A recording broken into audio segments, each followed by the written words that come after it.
Marian could feel the frantic rhythm of her own heartbeat echoing through her entire body, a stark contrast to the stillness of the small mountain clinic.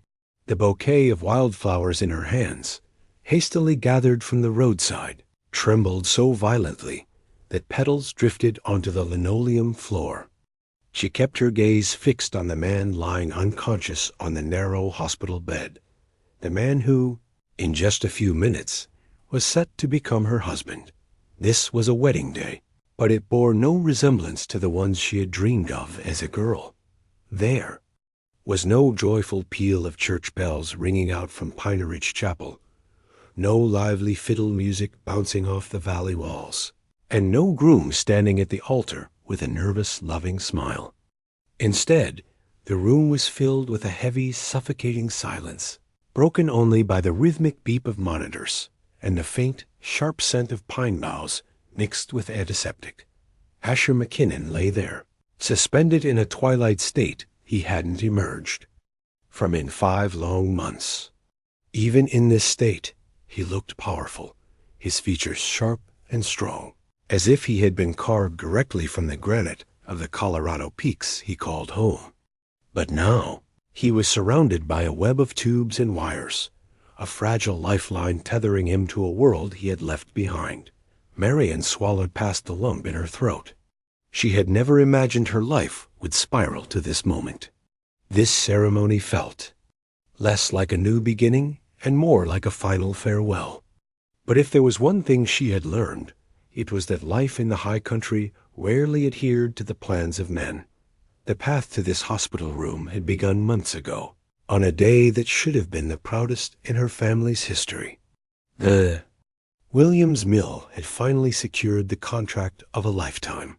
300 hand-hewn cabin frames for the prestigious McKinnon Hunting Lodge development. It was the kind of massive deal that would wipe out her father's debts and secure the livelihoods of 8 local families for years to come. Marian herself had prepared the beams, smoothing the wood with the meticulous care her grandfather had taught her. It was supposed to be a celebration. Instead, it turned into a tragedy the mountains would never forget. Unbeknownst to anyone, the heavy spring floods had soaked the core of their timber piles. Deep inside the wood, a toxic fungus had bloomed during the drying process, invisible, silent and deadly. When the saws cut into the timber, millions of spores were released into the air. Within hours, the celebration turned into a nightmare as dozens of mountain families fell violently ill. 30-7 people were rushed to the hospital. But it was Asher McKinnon, the heir to the largest timber empire in 3 counties, who had taken the brunt of it. He had been on site, working shoulder to shoulder with the crew, breathing in the dust more heavily than anyone else. While the doctors managed to treat his lungs, his body went into a catastrophic allergic shock. His heart had stopped beating for 6 terrifying minutes. Though the doctors managed to bring him back from the brink of death, Asher slipped into a profound coma. The subsequent investigation pointed the finger of blame squarely at the Williams Mill. Almost overnight, everything Marian's family had built turned to ash. The mill was shuttered. Lawsuits began to pile up like snowdrifts, and the crushing weight of guilt threatened to destroy them all. 3 months into the nightmare, Alanina McKinnon arrived at the Williams cabin. She was Asher's mother, a woman, known as one of the toughest figures in the Colorado mountains. She walked in with a calm dignity, the kind of strength forged in steel and hardship. She sat at their scarred pine table and laid out a proposition that stunned them into silence. Her husband's will contained a specific mountain law clause. Asher had been married before his 32nd birthday to retain control of the family timber operation. With Asher lying unconscious and his birthday only 8 weeks away, the entire legacy was at risk of being sold off to outsiders who cared nothing for the land. Alanina looked Marian in the eye with a gaze that was steady and piercing. "If Marian agrees to marry my son," she stated, "I will drop every lawsuit. I will rebuild your mill with state-of-the-art equipment. I will save both our families from ruin. Asterisk. The silence that followed Alanina's offer was heavy enough to crush a person. Marian could physically feel the conflict in the room, her father's crushing despair, clashing with the fragile hope lighting up her mother's eyes. Her own heart twisted painfully in her chest. Like any young woman, she had dreamed of a real romance. She wanted a courtship, stolen glances, a proposal under the stars, not a business arrangement brokered over the wreckage of a tragedy. And, if he never wakes up? Marian had asked, her voice barely a whisper in the dim cabin. Alanina didn't flinch. Then you'll be a young widow, she answered with the blunt honesty typical of mountain folk. But you will be a widow who is well provided for. And more importantly, you will be the woman who kept two families standing instead of watching them break. It took Marian 3 agonizing days to decide. She spent them walking the high mountain, trails her family had traversed for generations, seeking answers in the wind and the trees. In the end, she agreed. Not for the wealth, and not for the security. She said yes, because she saw the terror hidden behind Alanina's stoic mask, the sheer panic of a mother desperate to preserve the legacy her son had nearly died building. Wedding was arranged for the very next week back in the clinic. The memory of that difficult decision faded into the stark reality of the moment. Marian stood by the bed, a cold wave of fear washing over her. She looked down at Asher, this sleeping stranger with the peaceful face. She didn't know the sound of his laughter or the color of his eyes when they were open. She only knew she couldn't let their world fall apart. Judge Crawford cleared his throat, his deep, gravelly voice filling the sterile room with the gravity of ancient tradition. Marian Elizabeth Williams, do you take Asher Jeremiah McKinnon as your lawful wedded husband in sickness and in health until death parts you? Marian looked at Asher's still chest, watching the mechanical rise and fall. She made her choice. I do, she said. Her voice was steady, surprising even herself, though her hands trembled violently. The judge turned to the empty space where the groom's voice should have been. He looked to Asher's mother. Since the groom cannot speak, his mother answers. According to mountain law, Alanina McKinnon, does Asher take Marian as his wife? He does, Alanina choked out, her composure cracking for just a second as tears threatened to spill. Then came the moment everyone had been waiting for, the kiss. Marian stepped closer, her heart hammering against her ribs like a trapped bird. She leaned down, closing her eyes, and pressed her lips softly to Asher's. The instant they connected, a jolt went through her, warm, electric, and undeniable. It wasn't just skin touching skin. It felt like a door opening in a dark room. A sudden connection where there had only been silence. When she pulled back, breath trembling, one of the heart monitors beside the bed began to beep rapidly. The room froze. Every eye turned to the screen. Then, just as quickly, the rhythm steadied, back to its slow, monotonous pace. Probably just a glitch, the nurse whispered, checking the wires with a dismissive wave. But Marian knew better. She felt a spark, a strange beginning that defied logic. She had no way of knowing that her kiss had pierced the veil of Asher's. Coma, reaching a place in his soul that no medicine could touch. It was the first time in months he had felt anything real. That night, Marian spent her first evening as a married woman alone in Asher's mountain cabin. It was a surreal experience. The house was immaculate, but silent, a space waiting for a master who might never return. She wandered through the rooms, trailing her fingers over the smooth timber walls and the heavy, hand-carved furniture. The cabin was a map of the man she had just married. It spoke of a character that was steady, thoughtful, and deeply rooted in the land. She found bookshelves where technical forestry manuals leaned against collections of classic poetry. She saw fishing gear meticulously organized beside charcoal sketches of cabin designs. On the sturdy oak table lay the blueprints for a community gathering hall he had been planning before the accident, every detail designed to shelter his neighbors. From the harsh winters, Marian traced the lines on the paper, realizing she had married a stranger, yet somehow she felt she recognized him. "Who were you, Asher McKinnon?" she whispered into the quiet room. The next morning, Marian made a choice that surprised even herself. She wouldn't just be a wife on paper, fulfilling a contractual obligation from a distance. She decided she would visit the clinic every single day. It wasn't just about mountain, law, or duty anymore. She felt a compelling need to understand the stranger she had promised her life to. Her visits quickly became a daily ritual. She didn't just sit in silence. She brought pieces of his life to his bedside. She carried books down from his cabin shelves, read him the local headlines from the town newspaper, and gave him detailed reports on how the timber mill rebuilding was progressing.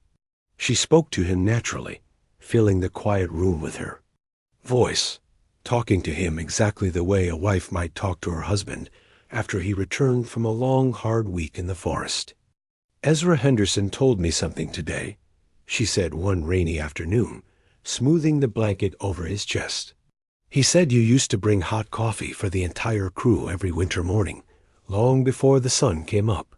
He said you remembered everyone's birthdays and helped folks quietly, without ever asking for credit." She paused, looking at his still face. "Is that true, Asher? Were you really that kind of man?" Dr. Peterson, the old town physician, often paused by the open door, watching the scene with a soft smile. One day he stepped in and placed a hand on her shoulder. "Keep doing it, Marian," the old doctor advised gently. "Keep talking to him.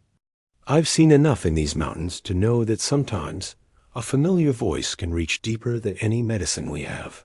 So she kept talking. She read poetry, she argued with the weather reports, and she shared her fears. What she didn't know, what she couldn't possibly know, was that her voice was finding its mark.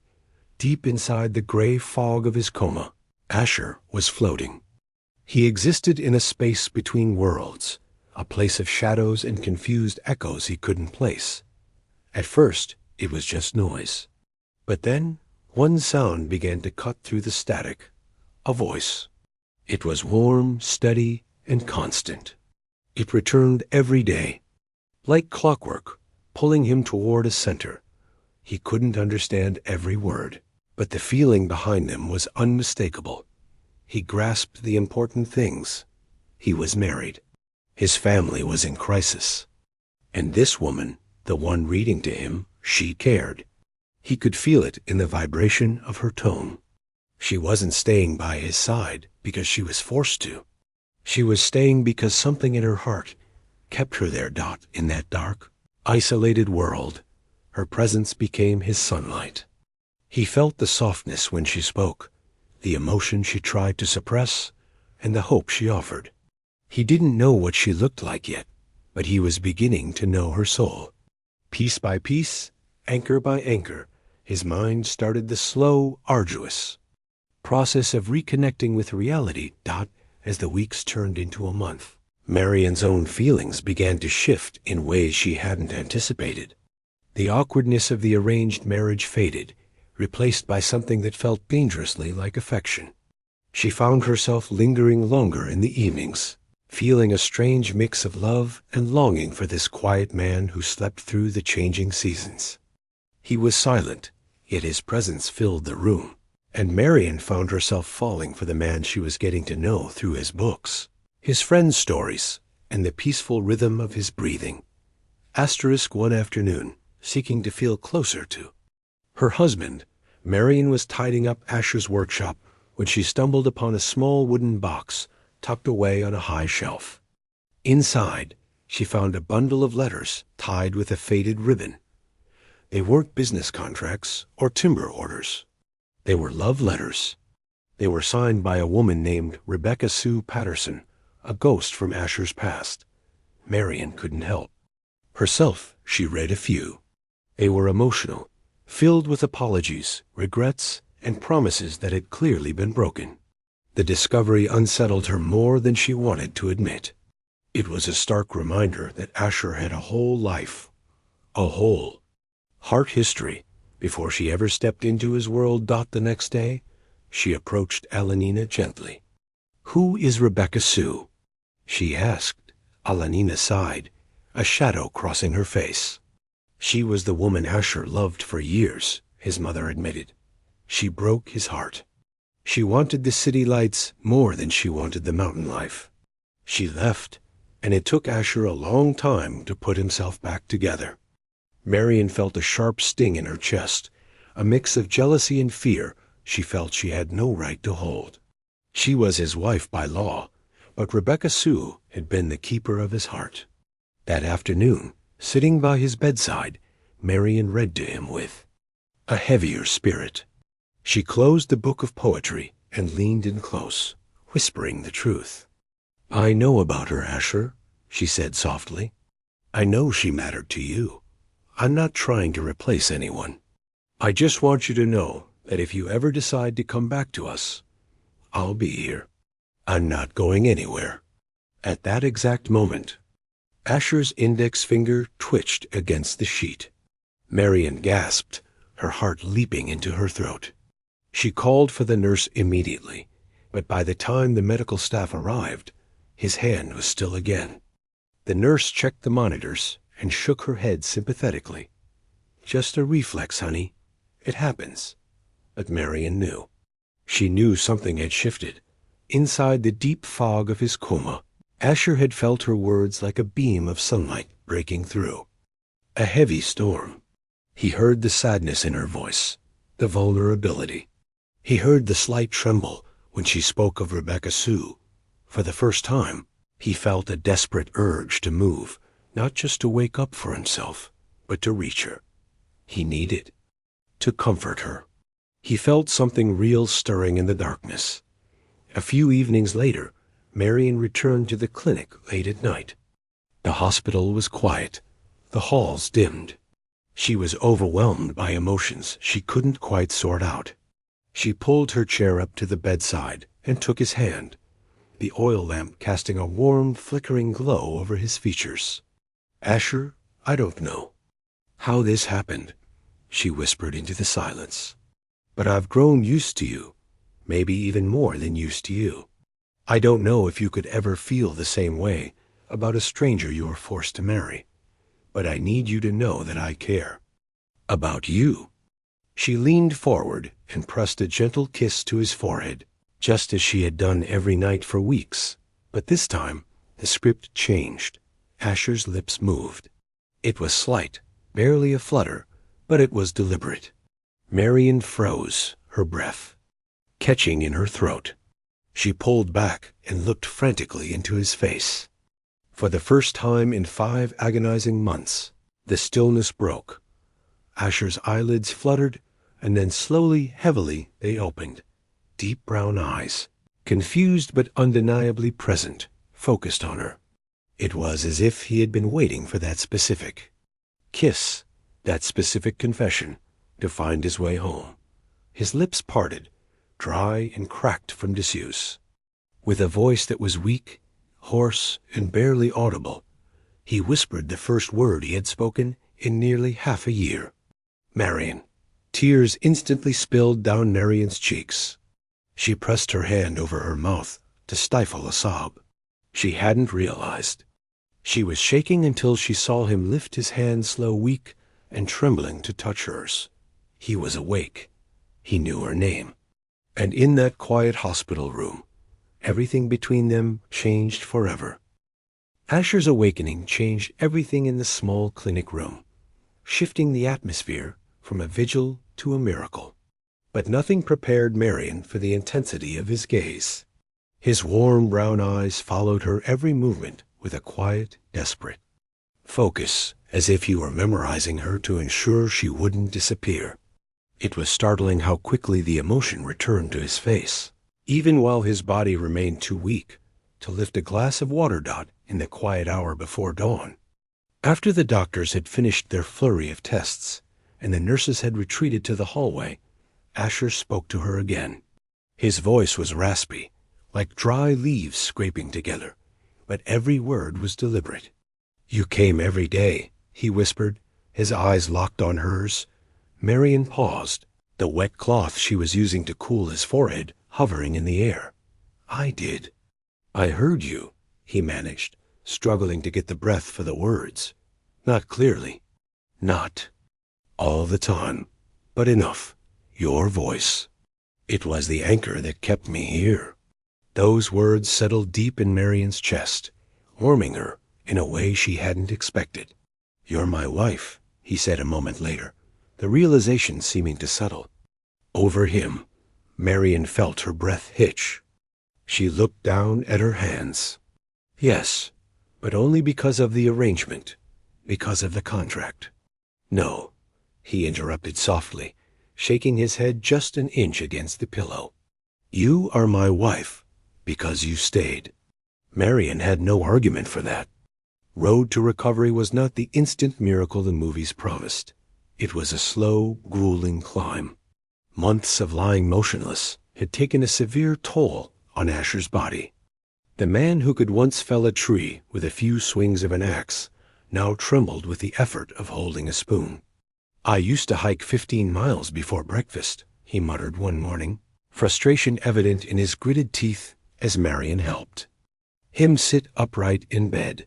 "Now look at me. I'm as weak as a newborn."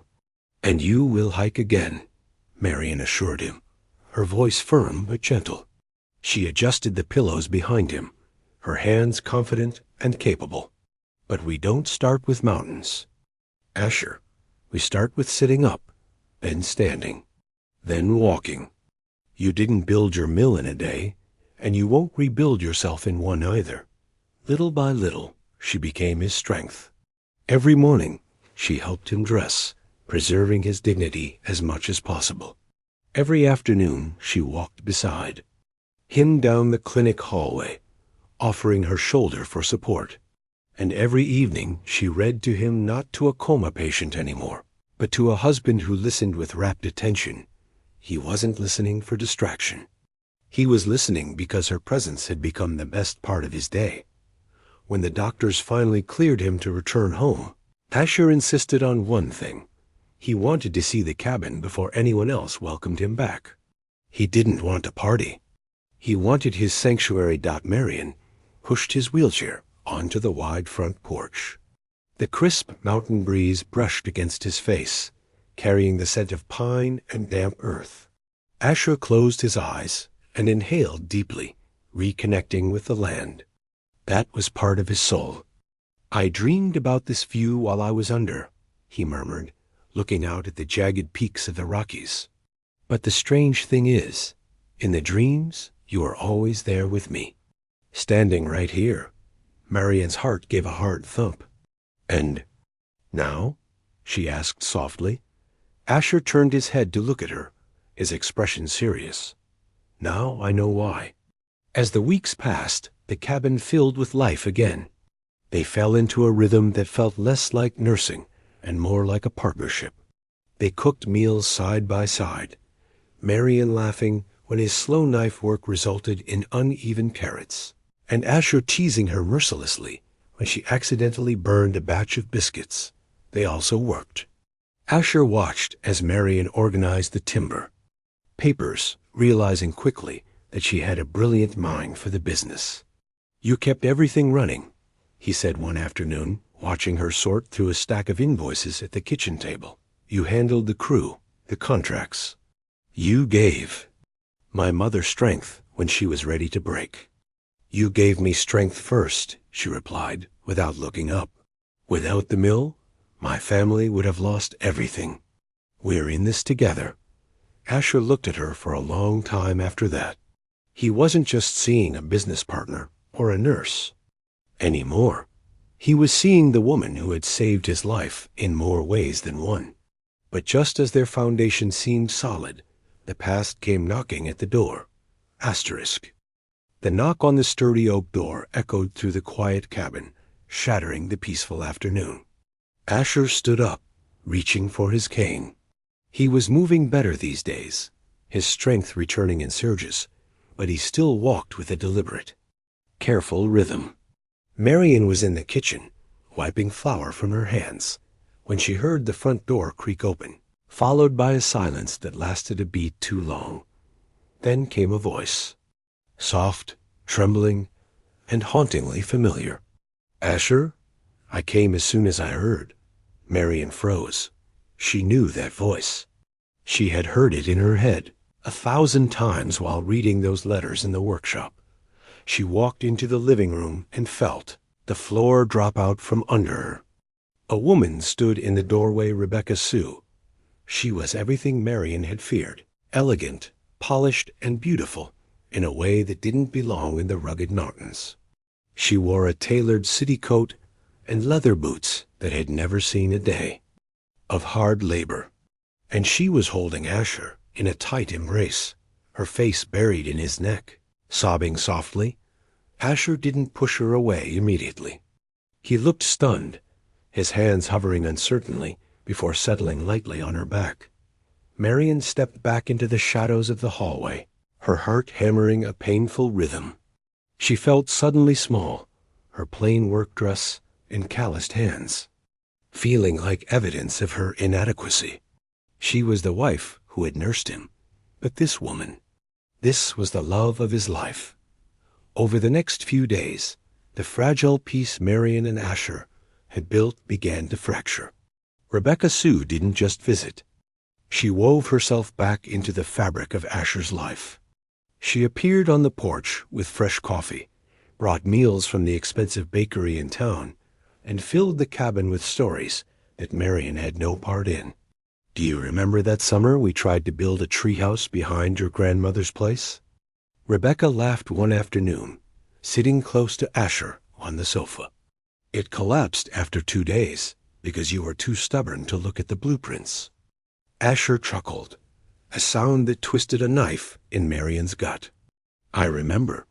You told me it would fall, and I didn't listen."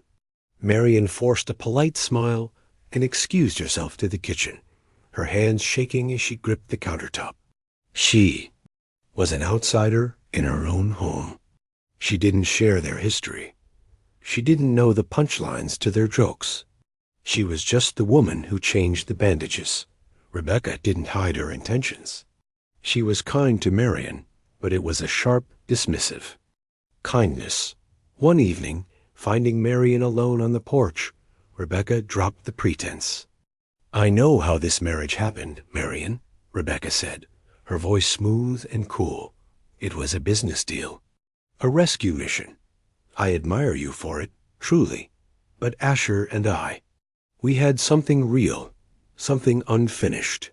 Marian swallowed hard, staring out at the darkening tree line. "What are you saying?" "I'm saying I came back to see if that love is still alive," Rebecca answered, her eyes flashing with determination. "And if he feels the same way I do, I hope you'll have the grace to let him go without bitterness. You saved his life, but that doesn't mean you own his heart." The words hit Marian like a physical blow. She wanted to scream, to fight, to claim her place. But the doubt that had plagued her since the wedding day roared back to life. Maybe Rebecca was right. Maybe she was just a placeholder. The breaking point came 2 nights later. Asher told Marian he was going to meet Rebecca for dinner at the bistro in town. "We just need to talk," he said, looking guilty but resolved. "I need to clear the air." Marian nodded numbly, watching him drive away. When the taillights disappeared, she felt her heart finally shatter at the restaurant. The atmosphere was thick with unspoken emotion. Rebecca reached across the white tablecloth, her hand covering Asher's. Her eyes were full of tears and longing. "Asher, please," she whispered, "come back to me. I made a mistake leaving. I know that now. Can you honestly look at me and tell me you don't feel anything anymore?" Asher really looked at her. He saw the beautiful woman he had once adored, the memories of their youth, the excitement of the life they had planned. He closed his eyes, searching his soul for the spark that used to be their When he opened them, his gaze was clear. "I care about who we were, Becca," he said, his voice steady. "I always will, but I don't love you. Not anymore." Rebecca's face fell, her hand trembling in his. "I love Marian," Asher continued, the realization cementing itself as he spoke the words aloud. "She's the woman who stayed when the world fell apart. She's the one who brought me back to life. You are my past, Rebecca, but Marian, she is my future." Rebecca stared at him for a long moment, tears spilling over. Slowly she nodded, pulling her hand back. "You chose her." "I did," Asher said, standing up. "I choose her." He didn't stay for dessert.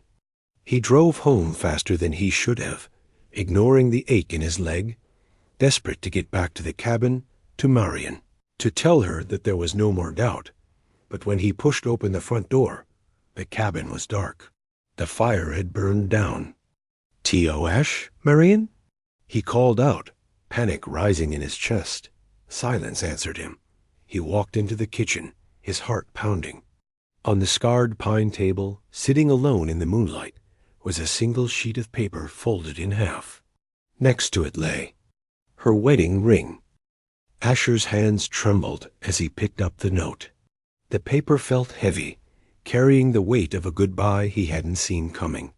He unfolded it, his eyes scanning Marian's neat, familiar handwriting. "Asher, I won't stand in the way of your happiness. I can't be the reason you give up on the love you've always wanted. If your heart still belongs to her, you deserve the chance to follow it.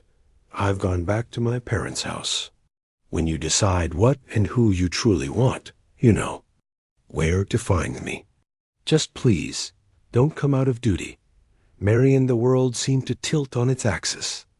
A roar of sound filled his ears, drowning out the quiet of the cabin. Duty? She thought this was about duty? He grabbed his keys, ignoring the sharp protest of pain in his healing leg, and stormed out of the house. He drove through the winding mountain roads with a reckless urgency, the tires kicking up gravel as he took the turns toward the valley. The night was dark, but his mind was crystal clear.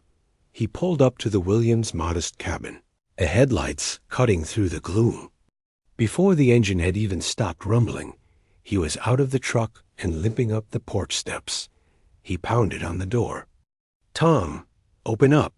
The door swung open a moment later to reveal Tom Williams, Marian's father. His face was etched with worry, his eyes tired. "Asher," Tom said, relief washing over his features. "Thank God you're here." Marian came home an hour ago, crying her eyes out. She wouldn't say a word, just went straight upstairs. "Where is she?" Asher choked out, his breath coming in short gasps. Tom pointed a calloused finger toward the loft. "Second door on the right." "Son, be careful with her." He paused, looking Asher square in the eye. "Do you love her?" Asher didn't blink. "More than my own life." Tom nodded, stepping aside. "Then go get your wife." Asher climbed the stairs, every step a battle against his own physical weakness, but his resolve carried him upward. He reached the closed door and knocked softly. "Marian?" "Go away," came a muffled voice from inside. It sounded thick with tears. "Marian, please let me in." "You don't have to do this, Asher," she sobbed. "You don't have to choose me out of guilt. I know she's beautiful. I know you loved her. Just go. I'm not here out of guilt." Asher shouted through the wood, pressing his forehead against the doorframe. "I'm here because I choose you. Because I was a fool to let you think otherwise. Even for a second. Open the door, Marian." There was a long silence. Then the slow scrape of a latch sliding back. The door creaked open. Marian stood there, wrapped in an old quilt, her eyes red and swollen. She looked small, hurt, and heartbreakingly beautiful. "Have you decided?" she whispered, her voice trembling. Asher stepped inside and closed the door firmly behind him, shutting out the rest of the world. He crossed the small distance between them in 2 strides. "I decided the moment you kissed me at our wedding," he said softly, reaching out to cup her face in his hands. "I just didn't understand it yet, but I know it now." Marian looked up at him, searching his face for any sign of hesitation. She found none. "Rebecca is my past," Asher said, his thumbs brushing away the fresh tears on her cheeks. "You are my present. You are my future. You are the one who sat in that chair day after. Day. You are the voice that brought me back. You're everything I didn't know I needed until I woke up and saw you." Her breath hitched, a fresh sob escaping her lips. "Asher, marry me again," he whispered intensely, leaning his forehead against hers. "For love this time. Not for thee, Mill, not for my mother. For us. We're already married," she whispered back, a fragile smile touching her lips. "Then vow yourself to me again," he insisted. "Not because we had to, but because we want to." Marian threw her arms around his neck, burying her face in his shoulder, holding on as if he were the only solid thing in the universe.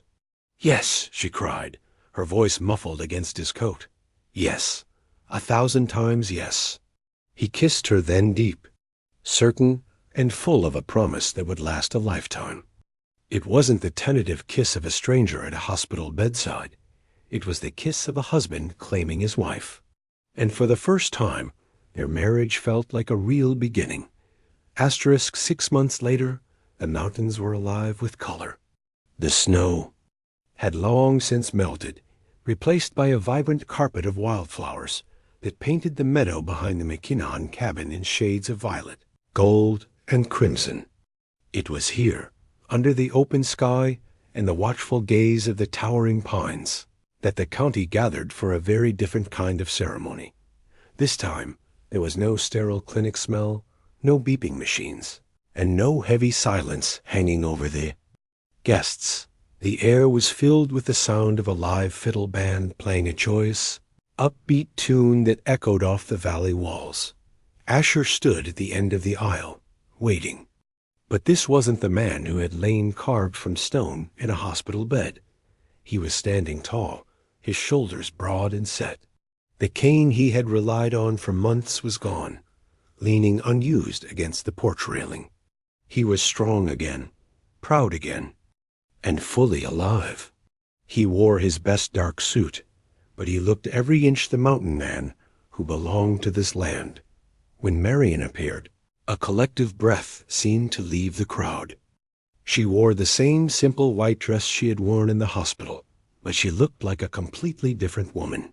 The fear and uncertainty that had once clouded her features were gone, replaced by a radiant joy that made her glow brighter than the afternoon sun. Her smile didn't just sit on her lips. It danced in her eyes. They exchanged their vows again, surrounded by the very people whose livelihoods they had saved. This time, the words weren't spoken out of desperation or duty. They were spoken with a fierce, quiet certainty. "I promise to be your partner," Asher said, his voice carrying clearly over the gentle breeze. "Not just because I need you, but because I want you." "And I promise to stay," Marian replied, her voice thick with emotion. "Through the storms and the sunshine, always."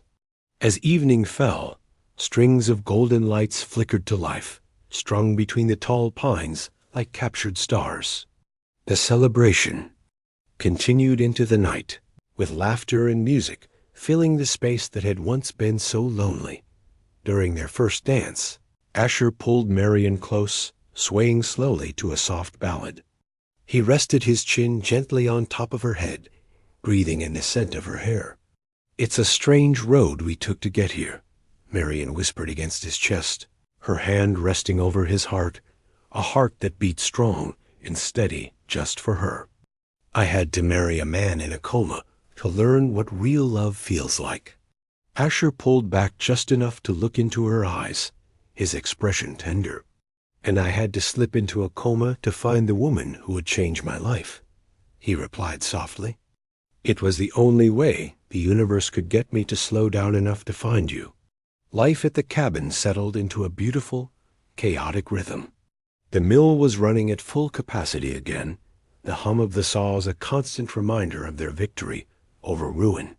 The debts were paid, the workers were safe, and the McKinnon and Williams families were more than just business partners. They were one large, boisterous clan. 3 months after the wedding, as the first frost of autumn began to dust the peaks, Marian found Asher in the kitchen.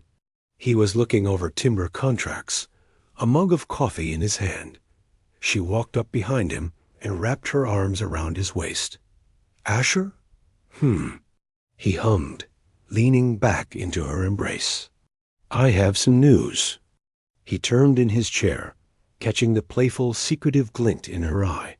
"Good news?" "The best," she smiled, taking his hand and placing it gently on her stomach. "Dr. Peterson says it's twins." Asher froze. His eyes went wide, shifting from her face to her stomach and back again. A slow, incredulous grin spread across his face, lighting up the room. He let out a loud, joyous laugh and pulled her onto his lap, kissing her belly with a reverence that melted her heart. "Twins," he murmured against the fabric of her dress. "Wait until they hear the story of how their mama woke me up with a magic kiss." Marian laughed, threading her fingers through his hair. "It wasn't magic, Asher. It was just love." "Same thing," he said, kissing her lips. That kiss changed everything. And he was right. In the heart of the Colorado mountains, 2 families who had once faced total ruin had built something as solid and enduring as the granite peaks around them. It was a love born in the unlikeliest of ways, through silence, through fear, and through the darkest of times. But like the timber they harvested, it had been tested by the elements and come out stronger. It was a Western love story no storm could ever shake.